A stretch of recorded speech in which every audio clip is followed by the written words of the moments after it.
Hey everyone, if you saw my commentary video, you're probably looking forward to this video because I mentioned that I would be explaining how everything works. And that's what I'm going to do here today. So this video is going to be like an explanation of how I made everything come together and work with structure blocks and command blocks and all that complicated stuff, like sort of behind the scenes kind of a thing. It's also a good opportunity to document how much work this took, how much work I put into this, because this was, like I said, it's about 4 years worth almost every day, almost completely by myself, of just grinding on this map. So, also, I'd like to clarify before we get started that this is completely vanilla Bedrock Minecraft on my Xbox Series X. It started on the Xbox One, and then I got Xbox Series X for my friend Chandler for a Christmas gift. It's very nice of him. In fact, I'll show you. I think this is where you do it. Yeah, I have nothing. Okay, I have Skyrim and Deep Sea mashup. That's all I got. Yeah, nothing. So, no mods, no add-ons, no texture packs, nothing. So let's get started here. I'm going to make a copy of this world because I'm going to be turning things on and I don't want to break anything.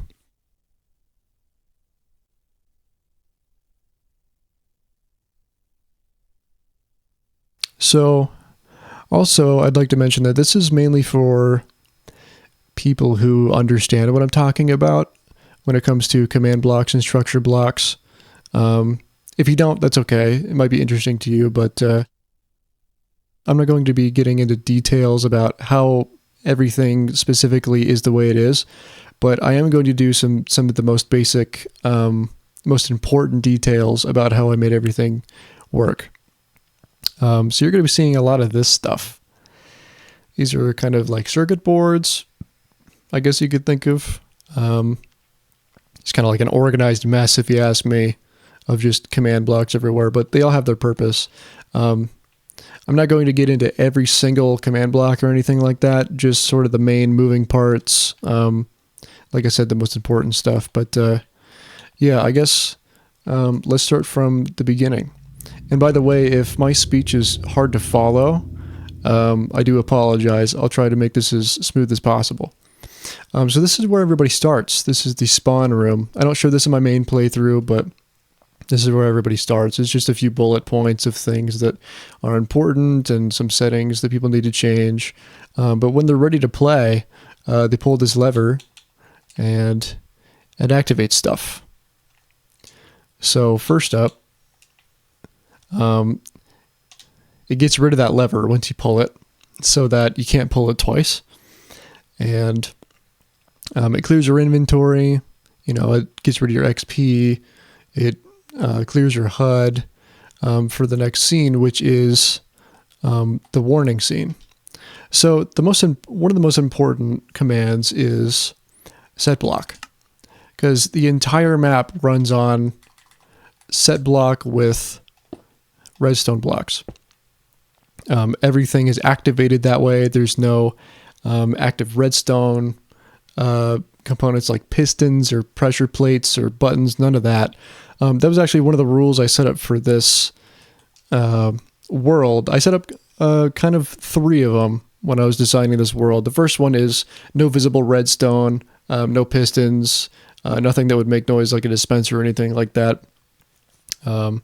Another rule was I wanted to make this level or this world infinitely replayable.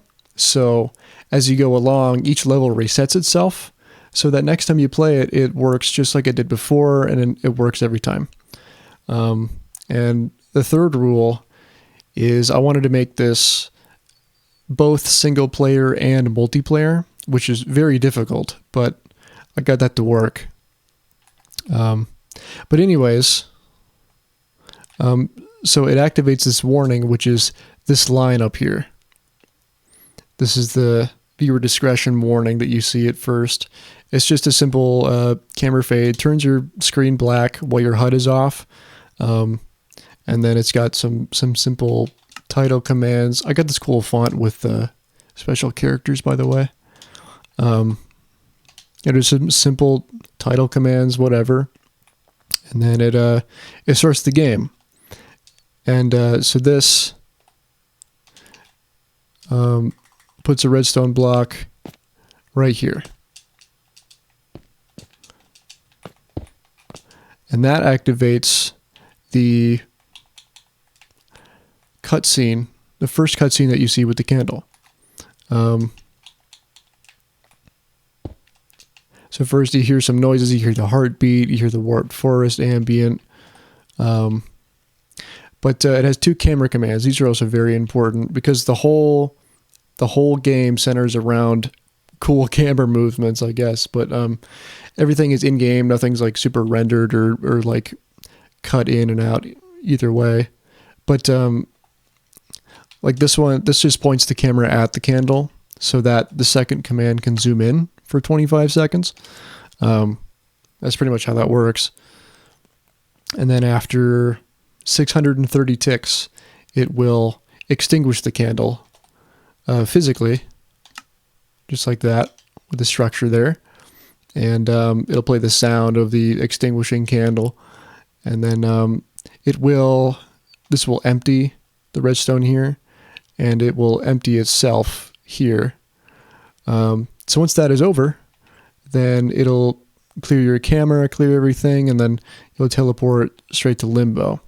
I'll show you what happens if I turn on commands and go in here. So you spawn in, in this little room here. Cool little camera trick, I guess. But if you hear that, you hear how there's no buttons or pressure plates anywhere. It's just completely invisible redstone, like it's a movie, like it's magic. I'll show you how I did that. This is, I think, the single most important command. This is a test for command. It's very simple. It's pretty much just an invisible pressure plate. It senses anybody that's in a certain radius, and if it does, it activates the comparator. You can see it turned on limbo itself, and I'll go up to the mech here. Each level has its own mechanism, and this is it. This is very simple. It's just got some ambient sounds, which I'll show you, and it's got the dialogue, which is just title commands with the sound again. It's got certain HUD commands, because you'll notice that in the playthrough there's certain things about the HUD that are on and off, like you can't see the buttons, you can't see the crosshair, whatever. It's not really that important, but it's it's worth mentioning. These 3 sounds, Soul Sand Valley, Nether Wastes, and the voices, they're in every level, so they're very important. This one sounds like this.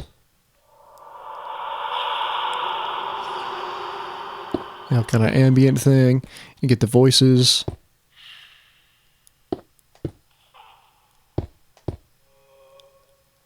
That's actually just, I think it's Soul Sand? Yeah. And then this one is probably the most important.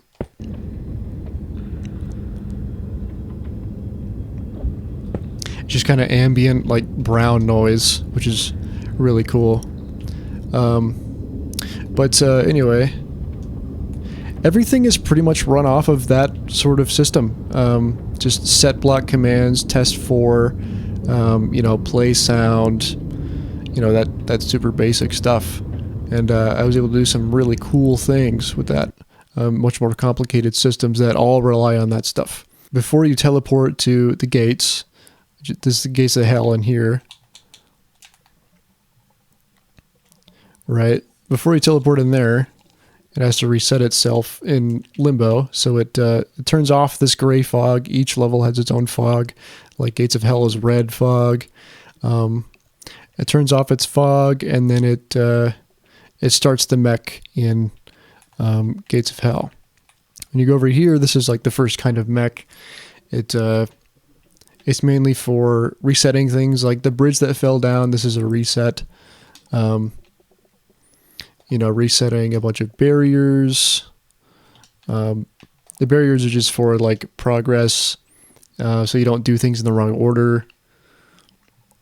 And then, you know, once the dialogue and the title's out of the way, then it goes through the animation of the bridge actually falling, which looks like this.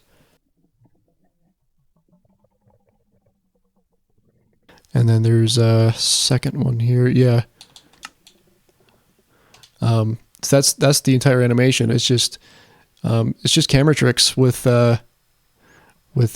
sounds on top of it. And then there's a secondary like main mech up here. I'll talk about this. This is actually really important. This is a loop system for items that I developed. It's just for main story items that you don't want to lose. Like the key that you get in this level, if you drop it in the lava, it's gone forever, and that would really suck because you can't open the door. So if you have this loop, that won't happen. And I'll show you that. Right? Well, let me drop it. That's what that's for. So first, this just deletes an item that you drop in a specific name. And this command block senses that that item is no longer in your inventory, so it gives you another one, which is just a structure that I made, like a 1x1 structure of the key itself. Let me see if I could pull that up, actually. Gates of Hell key. Okay.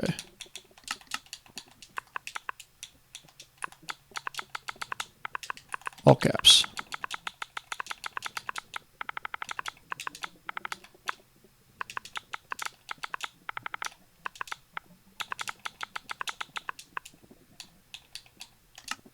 There you go. It just loads that on your person. So it's like, it's just giving it to you. Because, you know, giving you an item in your inventory specifically, like placing it in somebody's inventory, it might delete one of their items that they need or something. I didn't want that, so I just totally made a different system here. But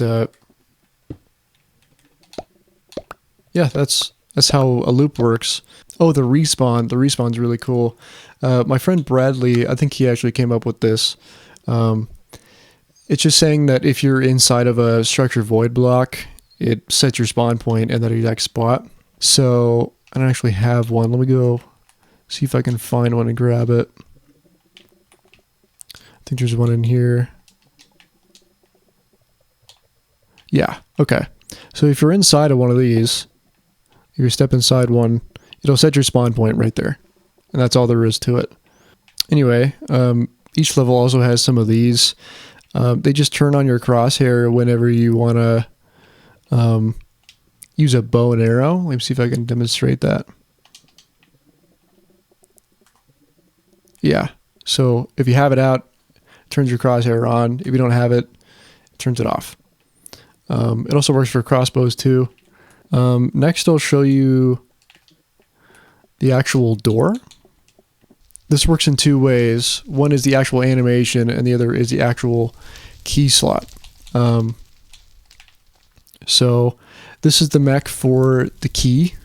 It's just a test for match system. If the blocks don't match, the door won't open. And it's testing for if this matches this.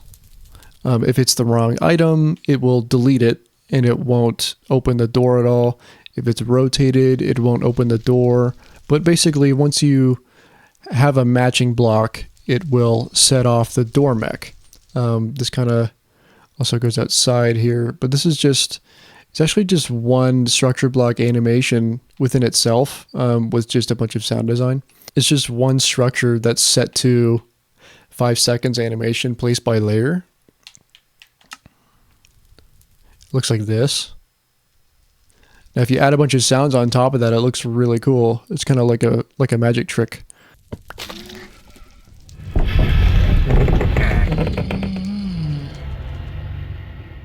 That's that. And then it teleports you away, so you're not in the way of the camera or anything. So let's talk about greed a little bit. It's pretty much the same thing. The mech is a little bigger, and there's a new item loop for Virgil's quill, and it has some ambient animation loops for the oil dripping out of the ceiling. If you notice, they move in the official playthrough. So the way it works is you spawn in and everything gets activated here. So it starts here, and then it activates these repeating set block commands. So each one of these C shapes is an animation. There's one here, and then there's one over here. But it's just a repeating set block command. It's set blocks animation starting here. This is the same principle. It's just placed by layer for 3 seconds. It's actually just 2 frames, but it looks like a lot of frames. It's actually just 2. There's 1 frame, and then it goes over here where this block is replaced by air, so this can keep repeating. And then it animates the second frame with the same 3-second place by layer differential. So it looks like it's really complicated, but it's not. Also, I'd like to point out this little platform here. It looks like it's just nothing, but everything is hidden inside here. This is all of the dialogue from Virgil and the whole cutscene and everything.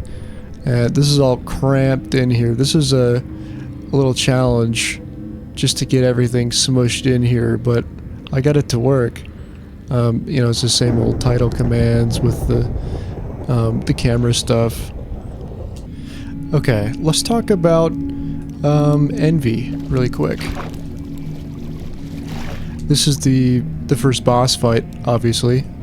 So it's all the same stuff, except this time we have a really cool boss fight, which I'll show you. This is the mech for the boss fight. It looks complicated, but it's really not. It's just it's kind of like an assembly line of a to-do list, basically.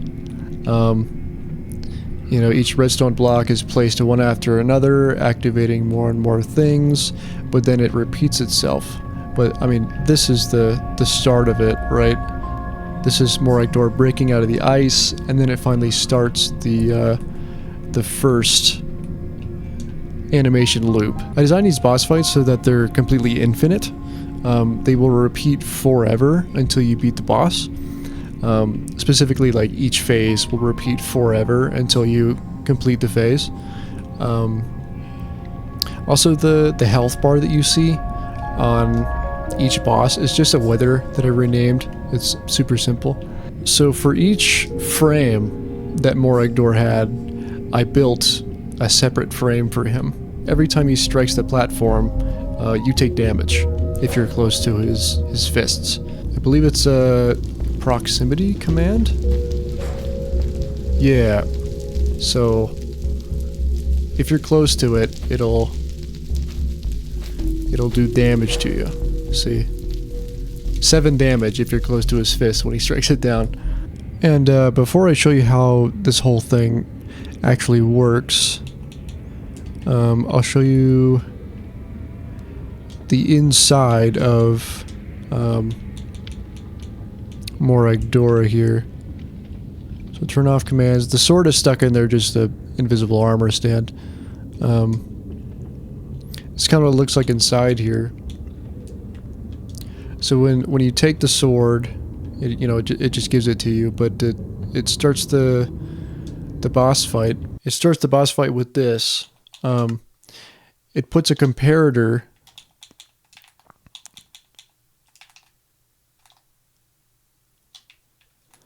down here so that when it tests for it, you come back down, you jump off of Moragdor, and once you come over here, then it'll activate the boss fight. Like go up here. Yeah, there we go. So it gave me the sword, which now the loop is on. And then now it's activated the comparator over here. So if I step over here,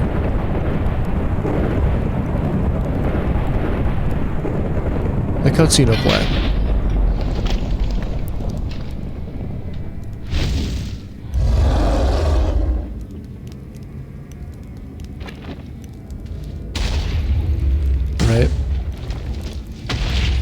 just, I'll show you what it looks like from up there on his mech while he's doing this. Not really a whole lot to see because everything's kind of covered up. Let me see if I can... Yeah, you can see the holes are being filled with the redstone blocks. But when you hurt him, when you hit the redstone block, it there's a constant test for command that tests for the redstone blocks in that specific area, and if there's not one, then it activates that little hurt animation.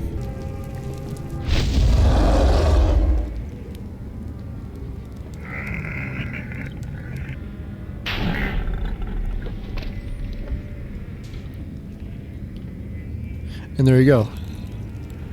So that's kind of what a boss fight looks like. Again, it's really simple. It's just everything has to happen in the exact right order at the exact right time with all the specific ticks and specific commands. You know, the syntax has to be right on everything, and it's very tedious work, but once you get it just right, you have a really cool thing.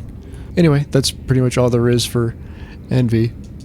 So moving on to Lust, this one's going to be really brief because it's pretty much exactly the same thing. It's pretty much exactly the same thing. It's just slightly more organized. So here's actually the giant mech for Lust. This one's pretty cool. It has a whole reset system. So once you leave, it turns this off and makes everything empty. That's kind of what that looks like. But this is the animation mech for the wind. You got this one. Right. It's just one frame. That's the cool thing about structure blocks. You can animate with very little effort. Also, the flying demons up in the air, they're animated with just 2 frames as well. This is actually pretty interesting. The parkour that disappears, it's all just particles on top of blocks that are being placed and then unplaced, pretty much. So that's also why they're so random sometimes, because they're both it places a block and it deletes a block at 30 ticks, so it kind of like interchanges sometimes. Okay, so I've just activated Lust. I'd also like to show you one of my favorite camera tricks that I made. So when you go up to the second and third level, and you walk around the tower, it kind of goes into third-person mode. I did that with structured voids. So in this level, if you're standing in a structured void, it will take the camera and put it way out there. And if you're stepping in air, it'll clear your camera, so you're not in third-person mode anymore. I'll show you that really quick. On the second level, this is where it happens. You come up the ladder, and then boom, this is a really cool thing. I've seen some people make some really cool stuff with this new camera stuff, with these new camera commands, and I'm kind of jealous. They make like their own games out of it. But the camera clears as soon as you're in air, so I just thought that was really cool. Also, this is what the outside of the Lust Tower looks like. It's massive. You can see this was the first time when I was experimenting with making the prisons on the outside of the walls. These were inspired by my friend Bradley. He made the first couple drafts of these. I was trying to come up with the ideas, but I think I still have them over here, actually. Yeah, these are the drafts that my friend Bradley made for some cool looking prisons. So I took these and I made them into functional works of art, I guess. And I put them in every level. I also set them so every time I made a new level, I could pretty much copy and paste these. I mean, I would manipulate them a little bit, but ultimately I would just use these assets. I'd use them as assets over and over. I would combine them and kind of mash them together so they were different every time, but saved me a lot of time, that's for sure. Also, here's some frames of the flying demons, and then Lilith here. Got all the different frames of her being damaged and her death state here. I don't know, cool little behind the scenes stuff. I think this stuff is really interesting. So here's the outside of Sloth. This one was one of the most complicated levels that I've ever done because everything had to happen in exactly the right order. It's just a fetch level. You just grab 3 items and then take them back and whatever, but everything had to, again, happen in the exact correct order. I'll show you the mech here. This is kind of what the mech looks like. It relies on the same system that was in the Gates of Hell with the whole key door thing. Exact same thing. Here's a couple animation loops. This one is for Anubis when he raises his staff. I'll show you that. I think it's this one. Yeah, he raises his staff and he talks a little bit. Again, this was designed by Bradley. I'll show you outside. This is his first draft. And then he puts his staff down. This one is... Oh, this is the council. So when the Council of Duat actually stands up, I believe it's here. Yeah, they all stand up, and then they do that cool chant thing. That's what this is. Just their arms move up. Their arms move down. This is... Oh, these are the blinking animations for the Council of Duat. You'll notice that they very subtly blink throughout the level.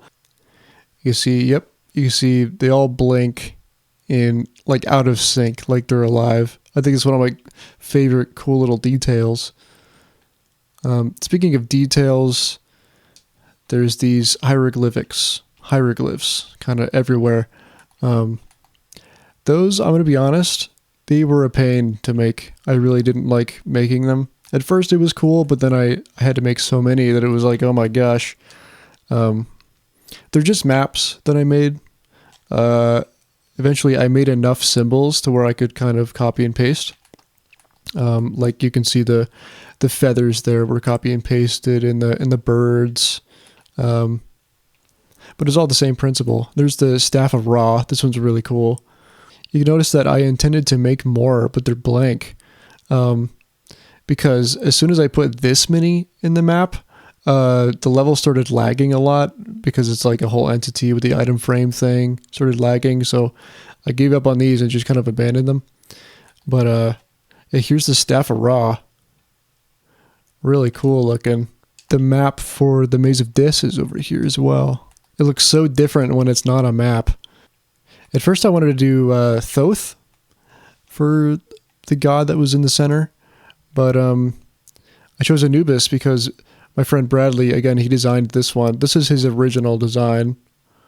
It's freaking awesome, dude. And so I adopted that and I changed it to this design. I changed his face a lot just specifically because I wanted you to be able to see his face.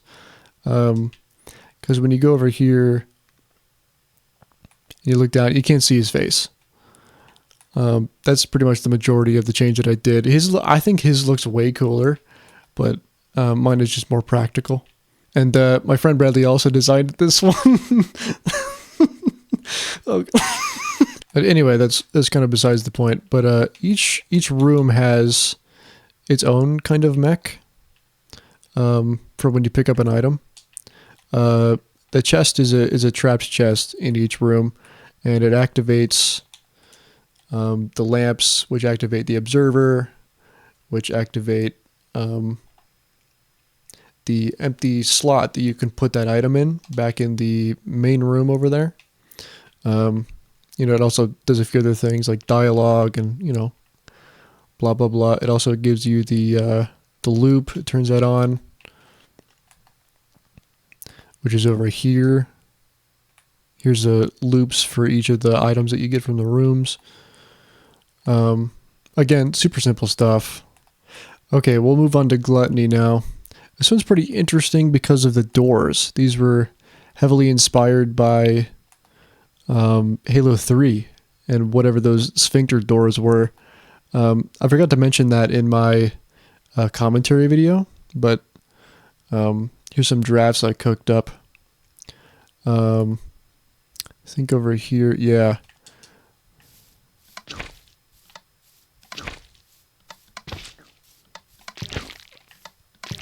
Really cool. So it's just a sound with a structured block that animates it. But to hide all that stuff, I put it all in one here. So it's a test for, right? They're all kind of and then you can reset it here. But on one side of the door, I would have a test for, so it would open, and on the other side, the test for that it would close. But I would have both. So it would open on both sides, and it would close on both sides. Here's the draft for Ulcerus's mouth, the mouth of Mentum. It's just 2 frames that open with a little animation. Here's Ulcerus's lair. Originally, I wanted to make him a boss fight, but I thought that would be really difficult. So I chose not to. Like I said, his mouth moves with 2 frames, and same thing with all 3 of their heads. The mech is in here. This is mainly just all dialogue, not really much to it. Here's the animations. So when one of them talks, like Mimi's for example, his head moves forward, and Ulcerus's mouth opens, and then, it moves back, and the mouth closes.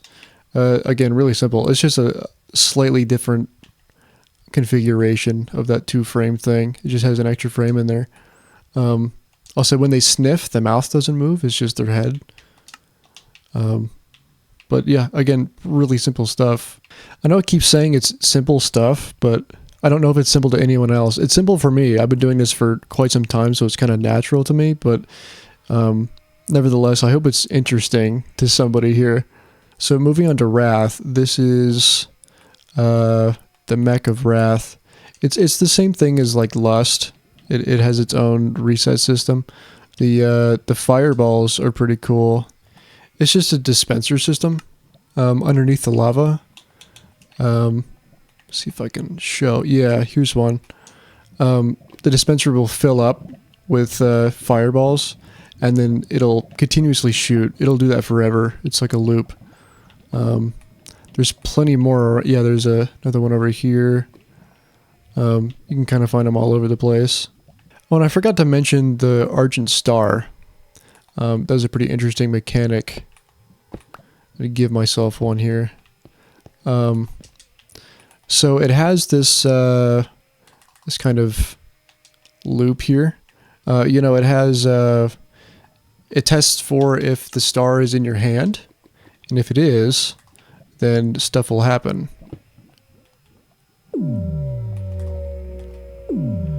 So it makes a noise, it shakes the camera, it has a little particle, and it kills everything in a radius of 8.5 blocks. Everything except specific ones that need to be kept. Like the Wither and the bosses and things like that.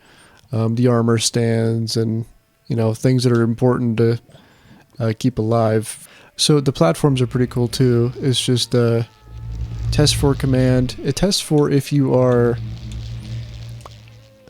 standing within light blocks. If you're standing in a light block, it will shake your screen and play the noise, and it's really cool. It's like it's vibrating because the whole thing is floating. Also, you notice light blocks are everywhere. They're in every single level. It's just, practical lighting, invisible lighting, pretty much. No need for any torches or none of that. So as we make our way to the second room of Wrath, the gates of Dis are exactly the same as the gates of Hell, except they're slightly built different, but the mechanics are all still the same. The mech for this one, for the Warden specifically, is actually pretty cool. This is the whole thing here. So when he spawns in, he's named so we can't despawn, but he spawned inside of a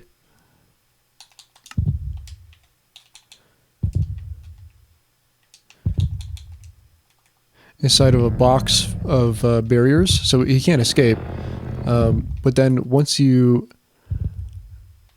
approach, then you see that the barriers get deleted and he's free to roam around. So now you can attack him. See, when you kill him, it gives you the horn. The mech for the horn is really cool because it spawns in this calibrated skulk sensor, which is calibrated so that it can sense a signal of the horn specifically. So if you're standing up here and you blow the horn, so he catches it, and then it'll open the door for you.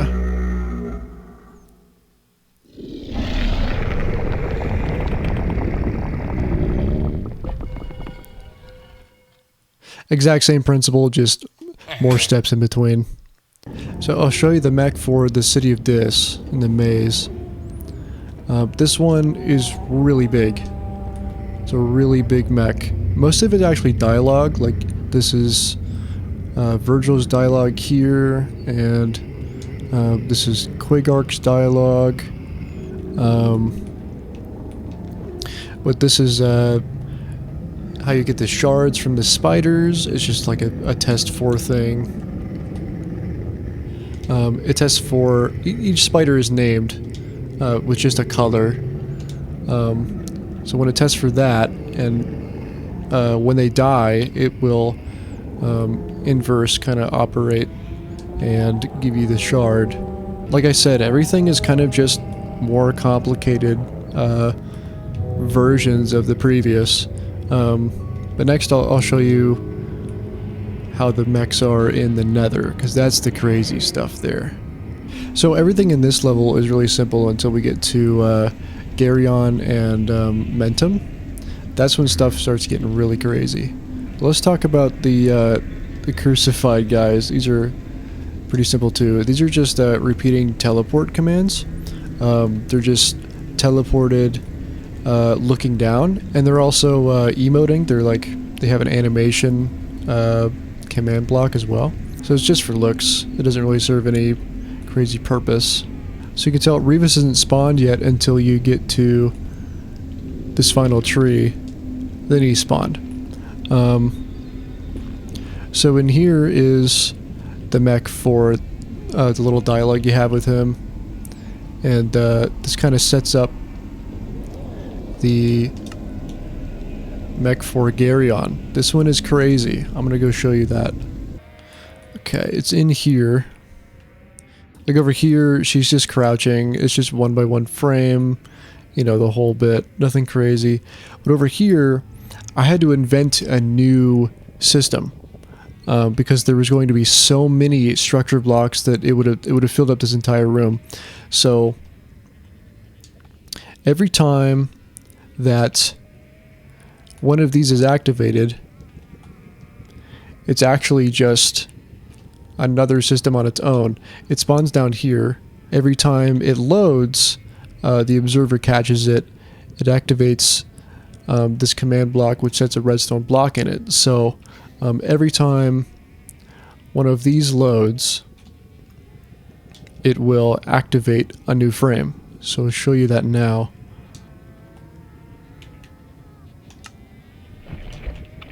See that? So now Garyon is over here.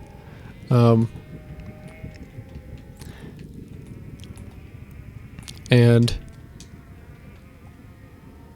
next frame,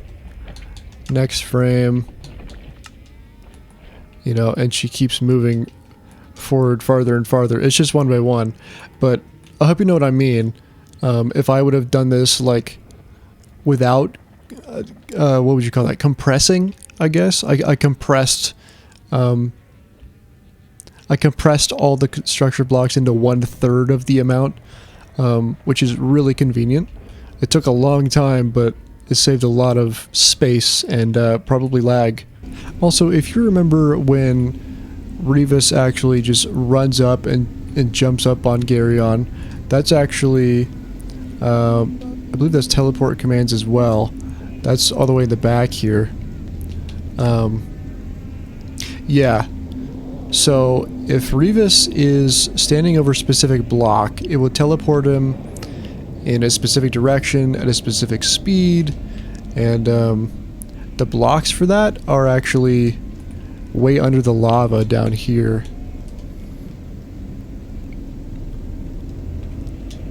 So when he's up there, those command blocks are activated and he starts running. You know, on cobblestone he runs to his left, and then he runs backward and down, and you know, he kind of runs along this path, and dirt makes him jump up.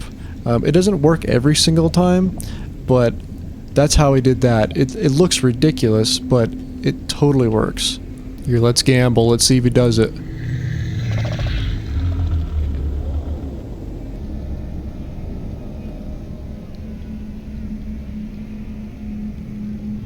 Gonna make it? Oh wow, he did. Nice. If he stands there, I created a soft lock prevention system, so it'll teleport him there after a certain amount of time, so that everything will continue like normal. And in case you were wondering, Garyon actually does walk on the lava. It's not just like this cheap top layer loading. It's actually her walking on top. The legs move and everything. So one thing I forgot to mention, I talked about how they went to war together. You can see that both of them have scars. Like, he has a scar on his eye. Garyon has a scar on her eye. I don't know. I just thought that was cool. Okay, next I'm going to talk about the mech that I made for the Mentum boss fight. There's two different mechs, but the main one is underneath the big platform here. This is by far the most complex, intricate, and largest mech that I've ever made. Each wall is a different phase, a completely different system on its own. And I actually had to break them all into pieces, because there's no way on an Xbox Series X, even that you can run all of this together, because it just causes too much lag. I even had to reallocate some things to over in this room. It's empty right now, but when you fill it, this is the detection systems that I made for a matching system, which I'll show you in a minute. But if these were also in there, they would lag a bunch and things were like off time, so I had to move them over here. Yeah, each wall is a different phase, so I'll show you how I broke them up into pieces. This is when Garyon gets sucked under the water here, and this is phase 1 of the Mentum boss fight, when the minion pods come out of the water and you have to shoot Mentum with a bow and arrow. So most of the Garyon under the water thing happens here, and then Mentum finally reveals himself to you in this line right here. The rest of this is just dialogue, and you know, some sound effects and things. But first, this unloads the mech from the Garyon walk, and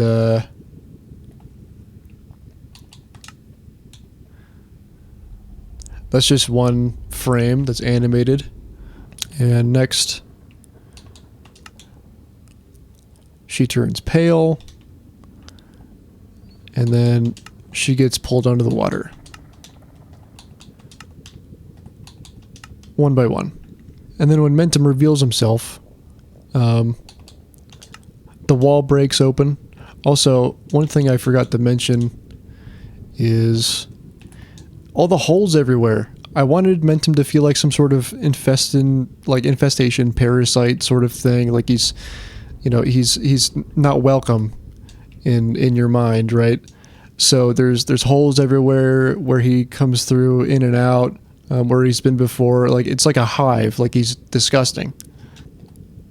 This one, again, one frame. He kind of gels himself up on the wall there. And then 1 by 1 frames of his orifice kind of opening up. And then he finally emerges 1 by 1.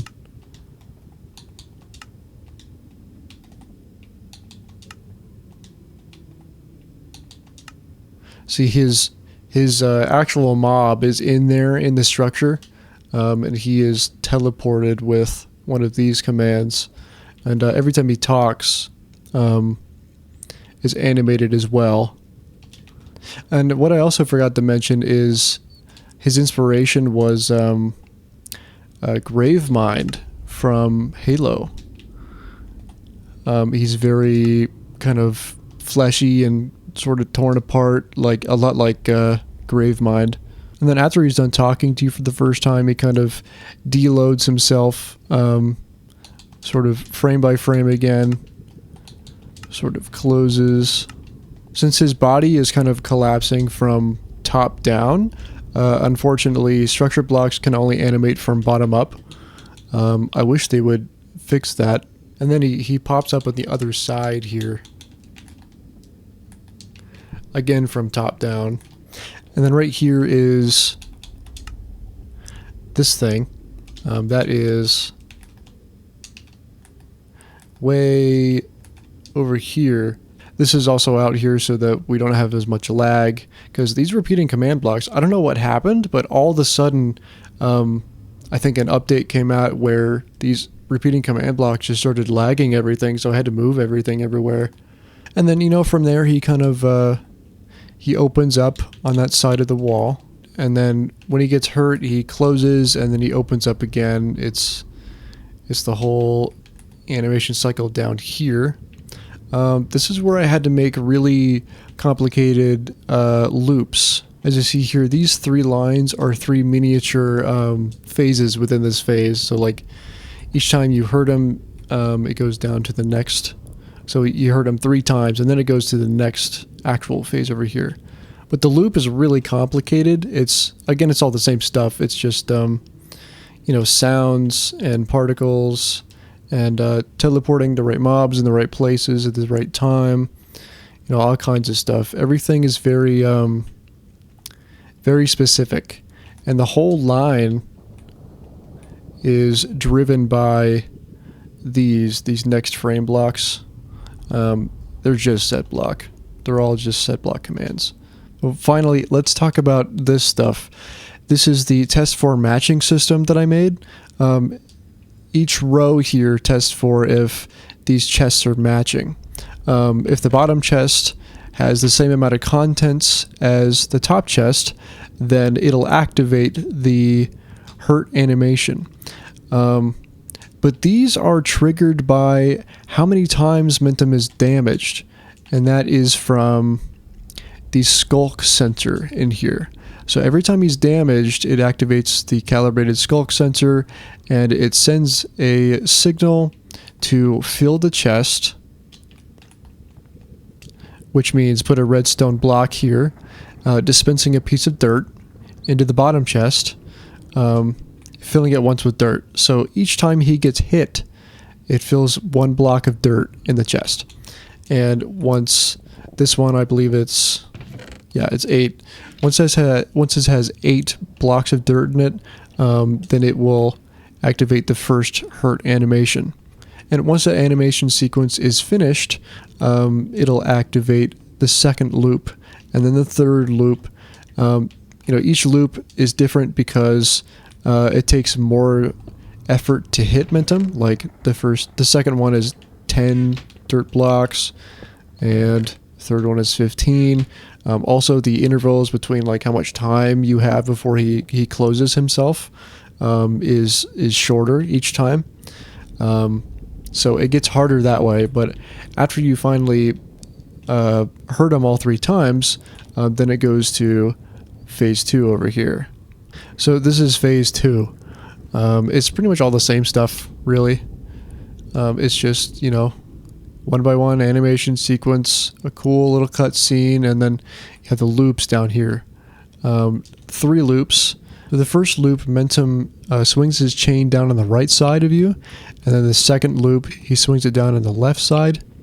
And then the third loop is actually an interchange between these two. So it goes like back and forth between left and right, all in the same 2 loops. That was pretty complicated to put together, actually. But then here's the hurt animations, and there's only 2 here because I discovered that if I could put a third hidden in a structure, and the second time he got hurt, then it would play over here, and you know, then it would switch to phase 3, and this is where he deloads into phase 3 here. And this is the second test for matching system that I made. This one is pretty much the same thing, except it was way more tedious. It took forever to get it to work properly. It really actually sucked. And by the way, these test for match systems are all pretty much run over here. Like it actually tests for if they're matching over here. Because if I put these specific blocks over there, it would cause a lot of lag, like I said before. So I put them over here. Anyway, let's move on to phase 3 here. Phase 3 is pretty interesting because it's kind of 3 miniature phases in one. You have your first phase right here. This is when the phase is happening. It's just a loop. And then when you hurt him, this is how it deloads. And then it goes over here. This is phase 3B. It's like super crammed in there, super short, nothing crazy going on. And then it deloads here. And then this is the final phase. This one is pretty hard to put together, but it's all like this is the actual phase right here. But then when you finally hurt him for the final time, then all of this is one cutscene, and it's, I don't know, it's pretty cool. But this one was hard to put together because a lot is happening at once, and again, everything had to happen at the specific times. And but this is a little animation for when he pops out of his hole, when he's finally like damaged. He's like given up. He's like,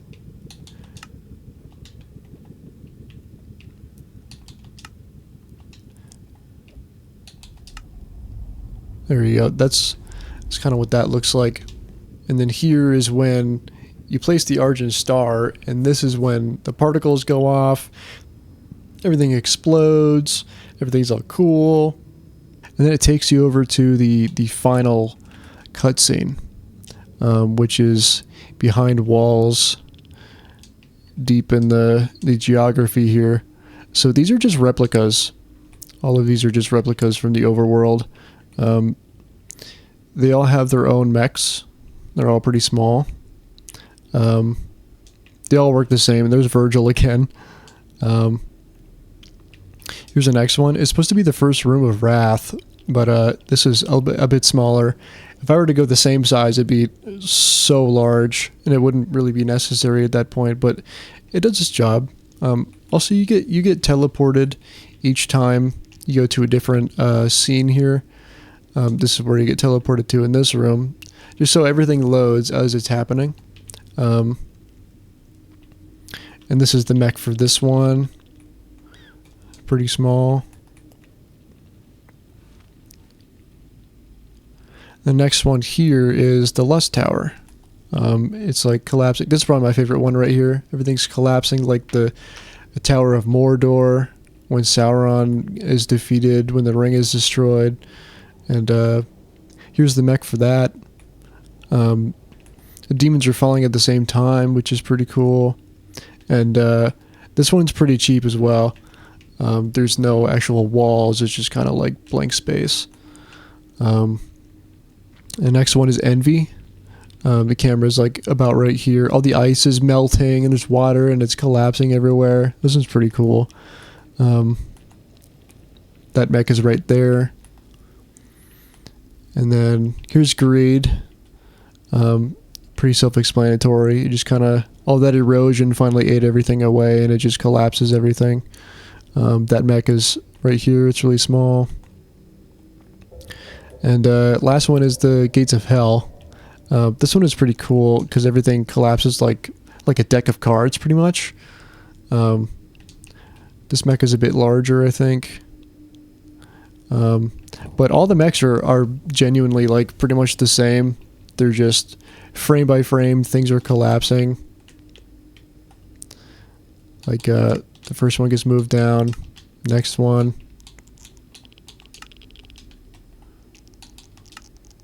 You know, like a avalanche pretty much. Just like that. And then after this scene, you're taken over to the credits. This long line is actually the credits themselves. All the little title commands, you know, took a long time. And all of this is just making your screen stay black so you can see the text. This over here is pretty interesting because this is just the task force system for any of the secret items that you got. Because if you got any of them, these will activate. And you will get to keep them for after the cutscene when you go to the secret room in the starting room. So that's what that's for. But if you missed one, like the door will still open, but you'll see that all the items are there and you'll be missing one, so you can play again if you want. I mean, yeah, as far as I know, that's the basics of everything. Again, I didn't want to go into too much detail on everything. But I hope this was enough detail, because I know a lot of this, there's a lot that went into this, and I could be on this for hours, but hopefully this was enough of an explanation so that you guys see that, yeah, this genuinely took a lot of work and a lot of honest work, and hopefully I could show some proof of that here. So anyway, like I said before in the previous video, I'm going to be playing with my friends. If you're excited for that, stick around. I'm sure it'll be fun. So anyway, thank you for watching, and I'll see you in the next video.